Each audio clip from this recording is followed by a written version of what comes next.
There are moments when rejection doesn't come loudly. It comes quietly. In unanswered messages. In being overlooked. In feeling unnecessary. And you wonder why it still hurts at this age. What if I told you that Jesus understands this pain more deeply than you've ever been told? Some rejections don't make you angry. They make you tired. You keep believing, but something inside feels bruised. If you've ever wondered whether God notices how often you've been set aside, this moment is for you. You're not weak for feeling this. You're human. Rejection has a way of settling into places we don't talk about.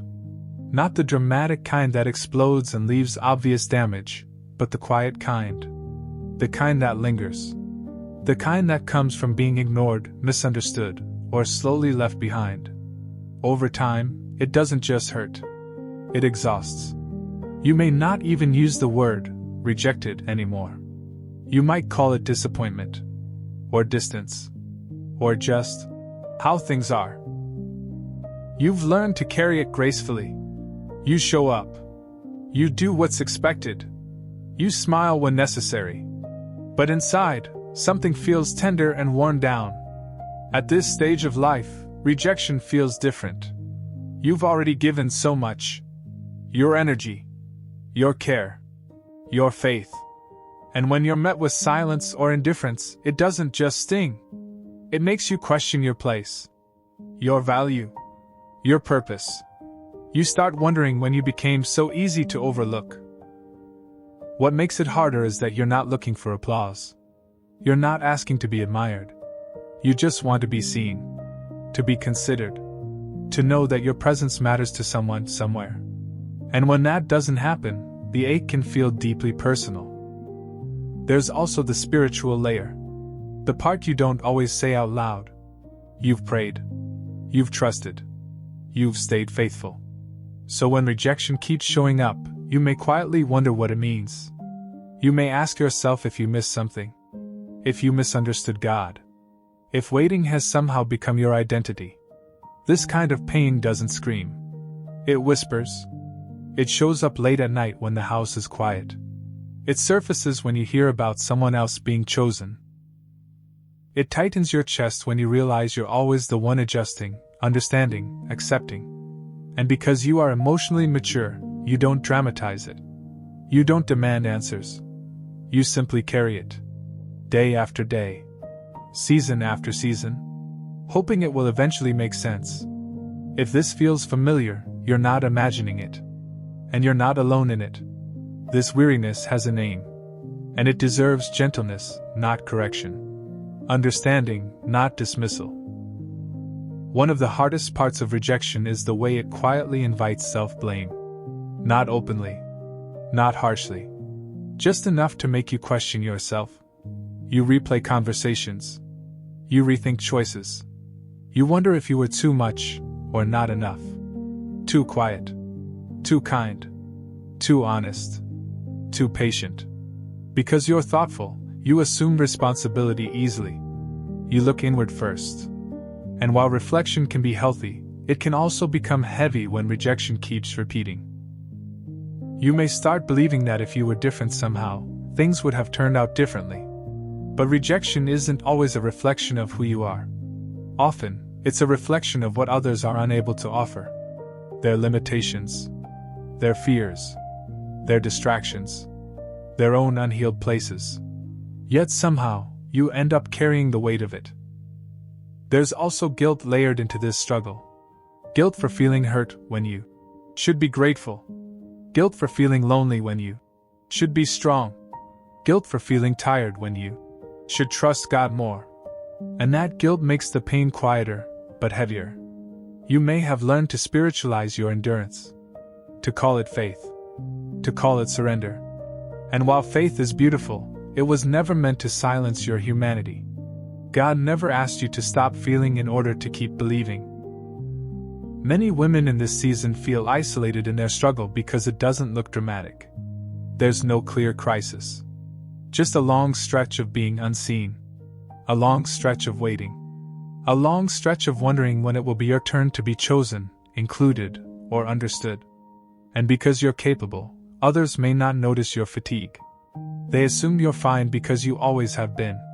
They don't see the quiet cost of always being the one who adapts, forgives, and keeps going. It's important to say this gently and clearly. There is nothing wrong with you for feeling this way. Your exhaustion does not mean your faith is weak. Your hurt does not mean you've failed spiritually. It means you've been human in a world that doesn't always respond with care. Rejection can make you feel invisible, but your experience is deeply shared. Many carry this same ache silently. Many have learned to live around it instead of through it. And many are still waiting for reassurance that they matter without having to prove it. You are not alone in this struggle. And you don't need to fix yourself to deserve peace.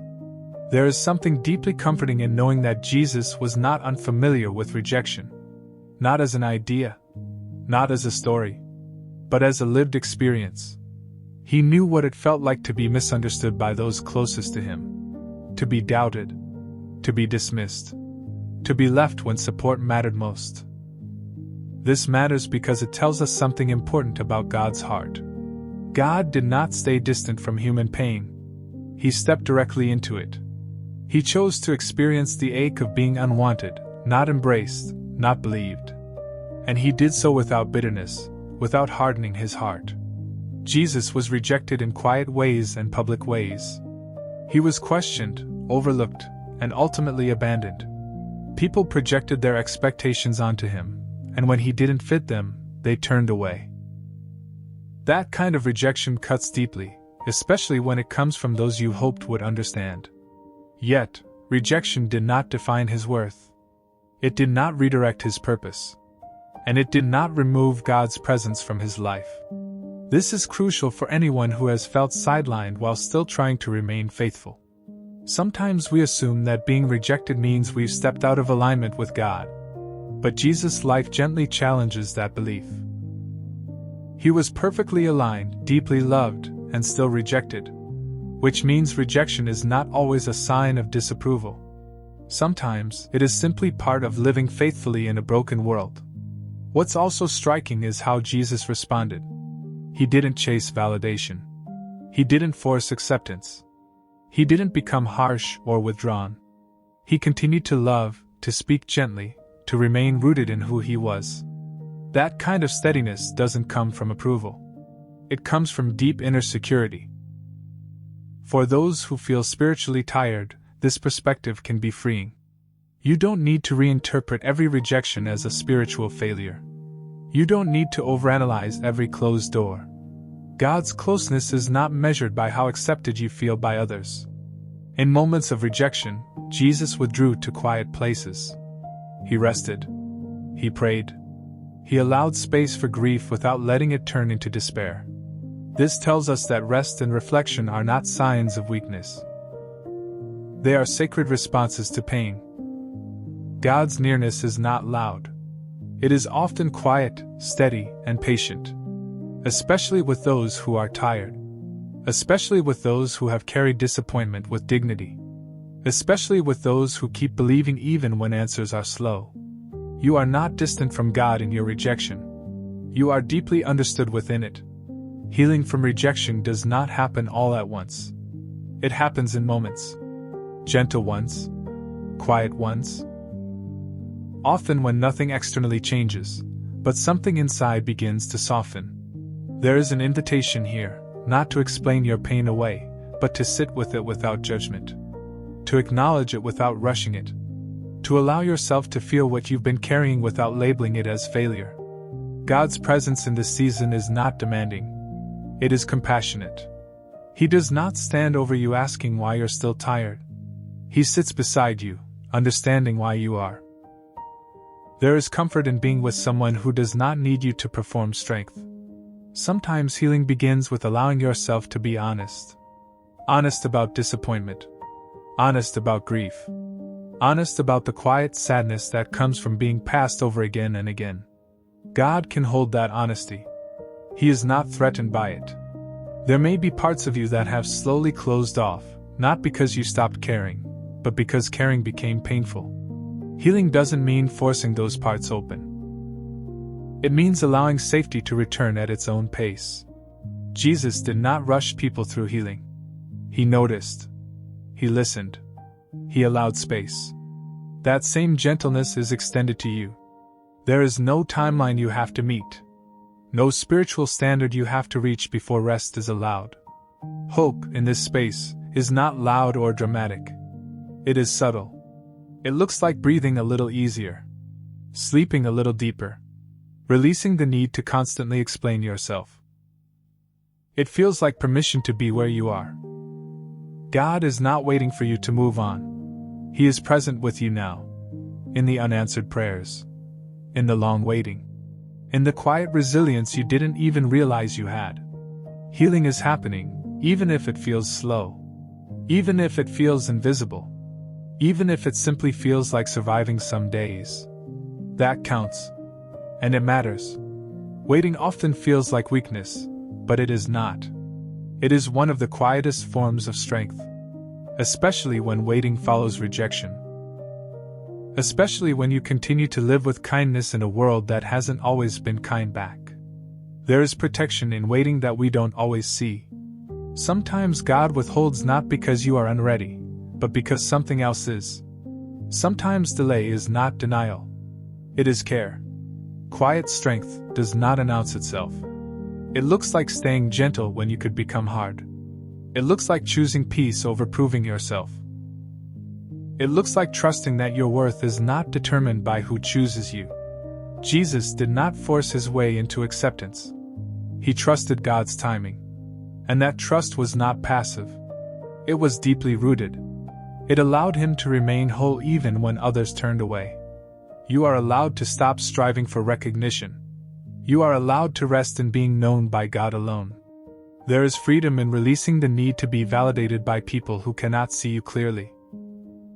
Strength, in this season, may look like releasing expectations, letting go of outcomes, trusting that what is meant for you will not require you to diminish yourself to receive it. Waiting does not mean you are forgotten. It means something is being preserved. Sometimes it is your heart. Sometimes it is your peace. Sometimes it is your future. You are stronger than you feel. Not because you have endured without pain, but because you have endured with tenderness. If you are still here, still listening, it means something within you has not given up. Even if you feel tired, even if you feel uncertain, that quiet perseverance matters. You are not unseen in your waiting. You are not misunderstood by God. Your story is still unfolding, even in the slow parts. Especially in the slow parts. There is room for rest here. Room for honesty. Room for hope that does not pressure you to feel better quickly. Jesus understands rejection. And because he does, you are never alone in it. Not now. Not ever. Let yourself breathe. Let yourself be held by a presence that does not leave when others do. You are still deeply loved. And you always have been.